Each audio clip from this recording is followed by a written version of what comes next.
Assalamualaikum warahmatullahi wabarakatuh. Apa kabar semua teman-teman? Jumpa lagi bersama kami di channel Kang Teknik ya. Oke, di video kali ini kita malam-malam ya kedatangan kulkas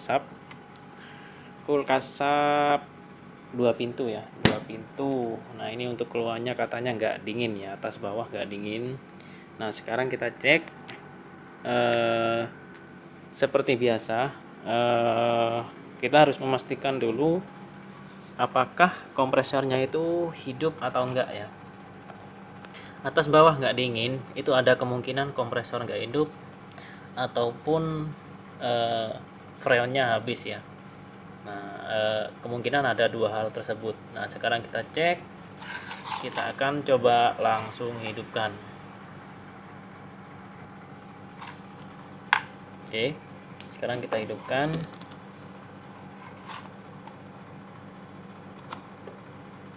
Oke, nah di sini untuk kompresor hidup ya. Kompresornya hidup, ada getaran. Nah, ini kalau misalkan suaranya nggak begitu keras ya. Biasanya itu ada kemungkinan ini freonnya ya. Ada kemungkinan freonnya. Di sini saya coba buka tandon airnya dulu supaya teman-teman bisa ngelihat ya. Oke, kompresor udah kita buka tuh. Nah, ini kompresornya. Nah, di sini untuk kompresor ada getaran tapi dikit ya. Nah, kalau untuk kompresor kan ini udah hidup.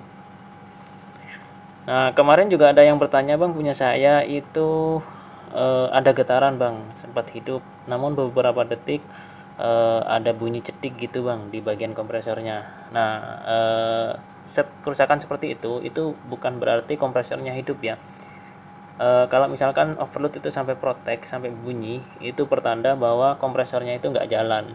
Biasanya disebabkan oleh dari kompresor yang macet ataupun relay yang mengalami kerusakan. Nah, teman-teman bisa cek dulu relaynya kalau misalkan ada suara cetik ya, kalau misalkan dicolokin.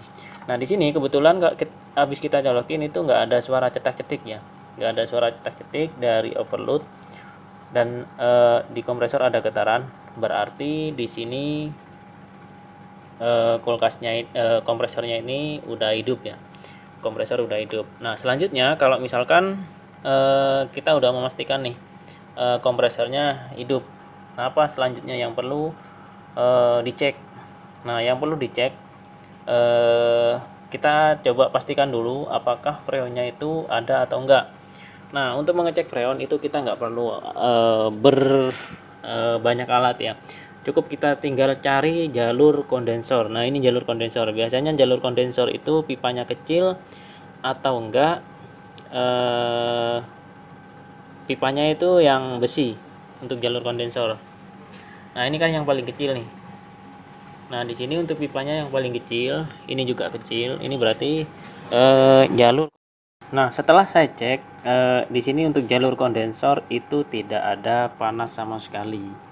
Nah, kalau misalkan di bagian jalur kondensor itu tidak panas, di bagian bodi juga sama, tidak ada panas sama sekali, ada kemungkinan freonnya itu habis ya, atau mengalami kebocoran.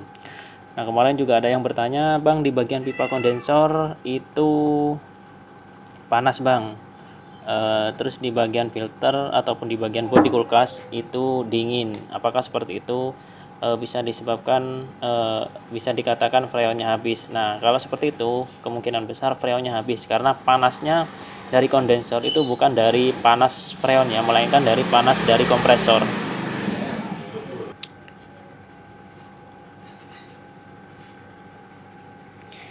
Nah, untuk panas yang paling akhir yaitu di bagian filter ya. Nah, ini di bagian filter. Nah, teman-teman bisa cari untuk filternya modelnya seperti ini.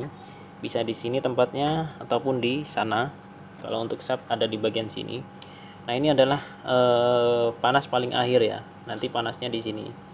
Di kapiler itu nggak begitu kerasa nanti panasnya karena pipanya kecil ya. Jadi kalau misalkan di bagian filter ini nggak panas pada saat kompresor itu jalan, berarti bisa disebabkan karena freonnya itu habis ya. Jadi teman-teman nggak perlu ganti relay. Teruntuk kulkas 2 pintu juga nggak perlu ganti defrost, nggak perlu ganti apalagi heater ataupun timer. Jadi teman-teman bisa pastikan dulu. Nah, beda lagi kalau misalkan di bagian filter ini panas namun kulkasnya itu nggak dingin, itu ada kemungkinan di bagian kelistrikan ya, entah itu dari voltase listrik ataupun di bagian kelistrikan lain, contoh seperti timer ataupun defrost, itu ada salah satu yang rusak. Nah, di sini kan sudah ada indikasi freonnya itu habis ya teman-teman ya. Kalau ingin lebih pasti lagi, nah ini ada next pengecekan lagi ya.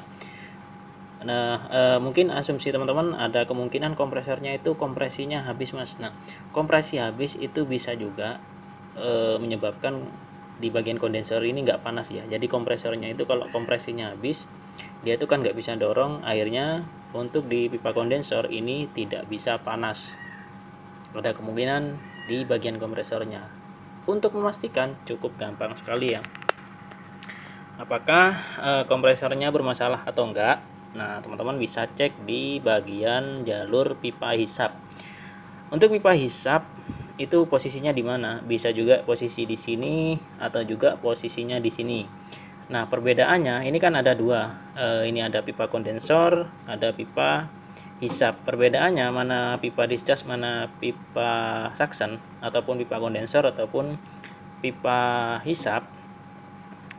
Perbedaannya itu di bagian pipanya. Kalau untuk di bagian jalur kondensor itu yang paling sering saya temui, pipa kondensor itu sedikit lebih kecil ya dibandingkan pipa hisap. Pipa hisap itu pasti agak lebih besar. Nah, ada lagi contoh kalau misalkan yang merek-merek baru, pipa kondensor itu dari besi, kebanyakan besi, dan pipa hisap itu dari tembaga. Nah, untuk pipa hisap sendiri biasanya itu menempel dengan jalur kapiler. Nah, pipa kapiler seperti ini biasanya menempel. Nah, itu adalah jalur hisap. Nah, caranya untuk mengetahui apakah kompresornya itu bagus atau enggak, teman-teman bisa potong di bagian jalur hisap. Nah, di bagian sini ini kita potong. Kalau misalkan kompresinya itu enggak bagus ya atau rusak, pastinya di sini bakalan keluar freon banyak ya, ataupun sirkulasinya buntu. Pastinya di sini bakalan keluar freon banyak. Sekarang kita potong. Oke, nah di sini setelah saya potong itu tidak ada freon sama sekali ya. Tuh, tidak ada freon sama sekali. Nah, ini udah fix ada kemungkinan freonnya itu habis ya ataupun bocor. Nah, selanjutnya apalagi? Selanjutnya teman-teman bisa hidupkan untuk mengetes kompresornya itu bagus atau enggak. Nah, seperti ini. Kita hidupkan 1 2 3. Nah, kompresor sudah hidup. Selanjutnya kita tahan. Tuh, kita tahan agak lama dikit.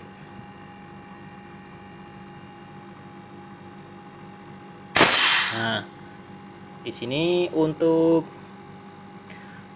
kompresinya bagus karena di bagian hisap tekanannya kuat ya. Oh, tekanannya kuat. Berarti nggak ada masalah untuk di bagian kompresornya. Berarti ini udah fix terjadi kebocoran ya untuk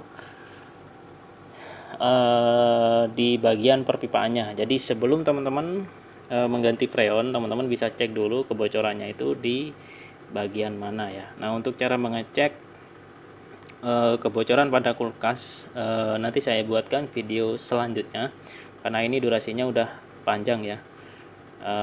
Mungkin itu saja video dari kami, semoga bermanfaat ya. Nah, jadi seperti yang saya katakan tadi, langkah pertama cek kompresor apakah hidup atau enggak, lalu cek freon. Kalau freonnya itu habis, cek kompresi dengan cara dipotong di bagian hisap seperti ini. Kalau misalkan bagus berarti kompresor aman. Nah, ini udah fix ada kebocoran entah itu di bagian evap ataupun kondensor. Oke. Sampai di sini dulu video dari kami, semoga bermanfaat ya. Kalau misalkan teman-teman ada yang perlu ditanyakan, boleh tulis di kolom komentar. Jangan lupa dukung channel kami dengan cara tekan tombol like-nya dan juga subscribe-nya. Assalamualaikum warahmatullahi wabarakatuh.